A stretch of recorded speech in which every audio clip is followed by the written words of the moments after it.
আরে ভাইপো, আমরা তো তোমার কাছে যাচ্ছিলাম, ওই তোমার এই জায়গাটা দিতে, ওখানে আমরা মসজিদ করবো। সে কেমন কথা কাকা? তোমার এই জমিটাতে আমরা মসজিদ করতে চাচ্ছি, তাই ওই জমিটা আমাদের লাগবে। পাগল হয়ে গেছেন কাকা? পাগলামি কথাবার্তা কন। আমার ওই জমিটাতে আমি চাষবাস করে খাই, ও নিয়ে আপনারা সেই চাষবাসের জমিতে মসজিদ বানাবেন? এ কেমন কথা কাকা? সব জায়গায় মসজিদ বানালি, দেশের মানুষ চাষবাস করে খাবে কোথায়? আরে বাবা, যে আল্লাহর ঘর, মসজিদ বানালি তোমার অনেক সওয়াব হবে। রাখেন আপনার হাদিসের বাণী। শোনেন কাকা, এই জমিটা মসজিদ দিলে আমার অনেক সওয়াব হবে, সেটা আমি জানি, কিন্তু এই জমিটা মসজিদ দিলে তাতে কি আমার সংসার চলবে?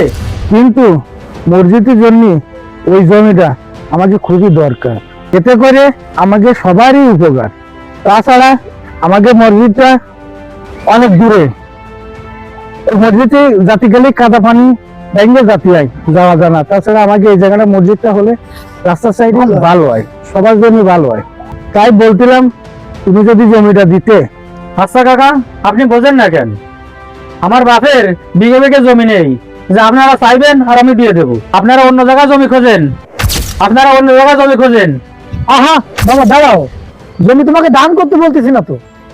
এই রাবুল ভাই, আপনি একটু বুঝান না। কাকা, ব্যাপারটা তুমি ভালো করে বুঝো। ভাতিজা, আমরা আগে তো ভুল হয়েছে যে আমরা জমিটা কিনেই নেব, সে কথাটা আগেই বলার দরকার ছিল। দেখো কালাম কাকা, আমি জমিটা বেচবো না, দানও করবো না।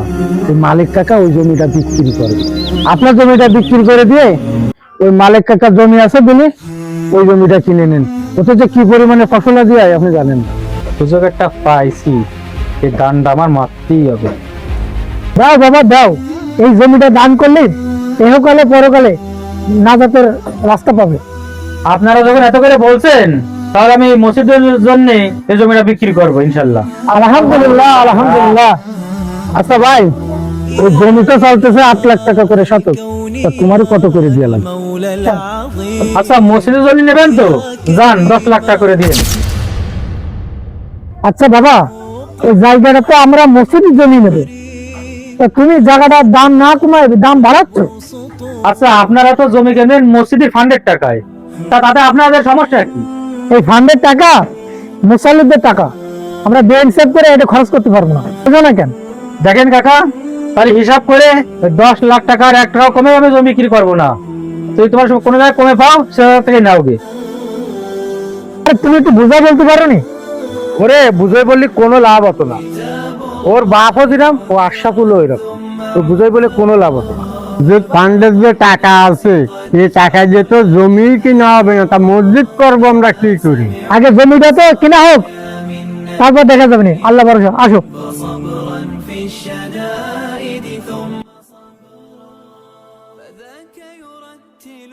চেয়ারম্যান সাহেব, গুরুত্বপূর্ণ একটি বিষয় নিয়ে আপনাদের আসলাম। আমার কাছে তো সবাই গুরুত্বপূর্ণ বিষয় নিয়েই আসে, এখন আপনাদের কি হলো বলেন শুনি। চেয়ারম্যান সাহেব, আপনি তো জানেন আমাদের ওই গ্রামে যে মসজিদটা আছে, ওই মসজিদে একটু বৃষ্টি হলেই পানি পড়ে। চেয়ারম্যান সাহেব, তাছাড়া গরমে মুসল্লিরা টিকতে পারে না, আর এমনিও ট্রাইন সিস্টেমও ভালো না, মুসল্লিরা ঠিক মতো ইমাম সাহেবের কথাও শুনতে পারে না ঠিক মতো। আমরা চাইছি রাস্তার সাইডে একটা পাকা মসজিদ করতে। তাছাড়া জমিটাও ঠিক হয়ে গেছে, কিন্তু জমির মালিক ওই জমির দাম বেশি চাচ্ছে। ঠিক আছে, আপনাদের কথা তো আমি বুঝলাম, কিন্তু আমি আপনাদের এ বিষয়ে কিভাবে সাহায্য করতে পারি বলেন। আশাফুলকে একটু বলে এই জমির দামটা একটু কমাতে বলেন। ঠিক আছে, আমি তাহলে আশরাফুলের সাথে একটু কথা বলে দেখি। বলছি কি চেয়ারম্যান সাহেব, আপনি আমাদের সঙ্গে তো থাকেন এবং সাহায্যের হাতটা একটু বাড়ায় দিন। বলছিলাম কি চেয়ারম্যান সাহেব, আমাদের মসজিদের ফান্ডে 15 থেকে 20 লক্ষ টাকা আছে, আপনি বাদ বাকি যদি। এই মুহূর্তে আমার পক্ষে এত টাকা ডোনেশন দেওয়া সম্ভব না। আপনারা তো জানেন সামনে নির্বাচন, তাহলে ওতে আমার একটা খরচ আছে না। আপনি যদি আমাদের সঙ্গে থাকেন, আমরা সর্বদা আপনার সঙ্গে থাকবো ইনশাল্লাহ। মসজিদ থেকে যদি কারো হেদায়েত হয়, এটা কি কম সবের ব্যাপার? এটা খালি মসজিদ না চেয়ারম্যান সাহেব, এটা হচ্ছে একটা আল্লাহর ঘর। চেয়ারম্যান সাহেব, আমাদের গ্রামে একটা মাদ্রাসা তেমন নাই, আর যদি মক্তবটাও চালু না থাকে আমাদের এলাকার বাচ্চারা দিন শিখবে কোথার থেকে? আল্লাহর রস্তে আপনি মসজিদ মক্তব বানাতে আমাদের সাহায্য করেন। আচ্ছা, আপনাদের চিন্তা করতে হবে না, আমি আপনাদের এই মসজিদ মক্তবের জন্য 20 লাখ টাকা দান করব ইনশাআল্লাহ। আলহামদুলিল্লাহ, আলহামদুলিল্লাহ। আর আমি আশরাফুলের সাথে কথা বলে দেখি জমির কি ব্যবস্থা করা যায়, আমি ইনশাআল্লাহ করব। আচ্ছা, আসি তাহলে। আচ্ছা ঠিক আছে, আসি। আচ্ছা ওয়ালাইকুম আসসালাম। হ্যালো আশরাফুল, এখানে 50 লাখ টাকা আছে, তোমার টাকাটা তুমি বুঝে নাও।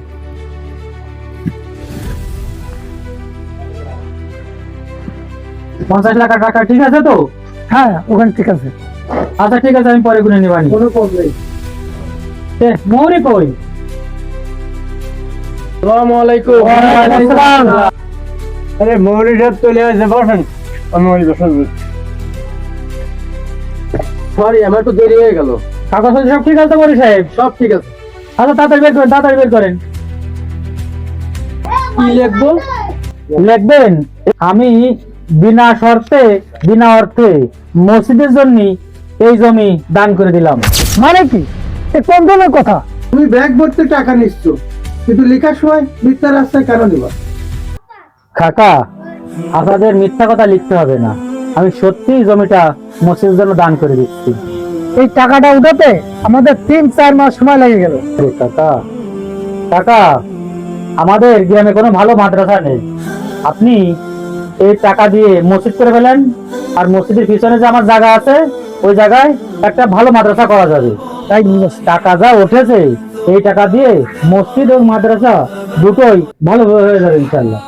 নতুন করে তার কাছে আর হাত পাততে হলো না, এটা ভালো হলো না কাকা? আমার কত উত্তম পরিকল্পনা ছিল বাবা, আমরা তোমার নিয়ে যে কি না কি ভেবেছিলাম। বাবা, আমরা তোমাকে নিয়ে কি না কি ভাবেছি। বাবা, আমাদেরকে ক্ষমা করে দিও। কাকা, আমি আপনাদের সন্তানের মতো, আমার কাছে ক্ষমা চাই, আমাকে লজ্জা দেন না কাকা। বাবা, আল্লাহ তাআলা যেন তোমার বরকতময় জীবন দান করে, ধন সম্পদ বাড়িয়ে দে। আমিন। মরি সাহেব, আপনি লেখা শুরু করেন। হ্যাঁ হ্যাঁ মৌলী সাহেব, শুরু করেন শুরু করেন শুরু করেন। ঠিক আছে, ঠিক আছে।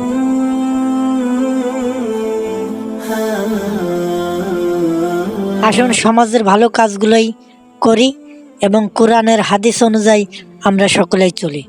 ভালো থাকবেন, সুস্থ থাকবেন, আল্লাহ হাফেজ।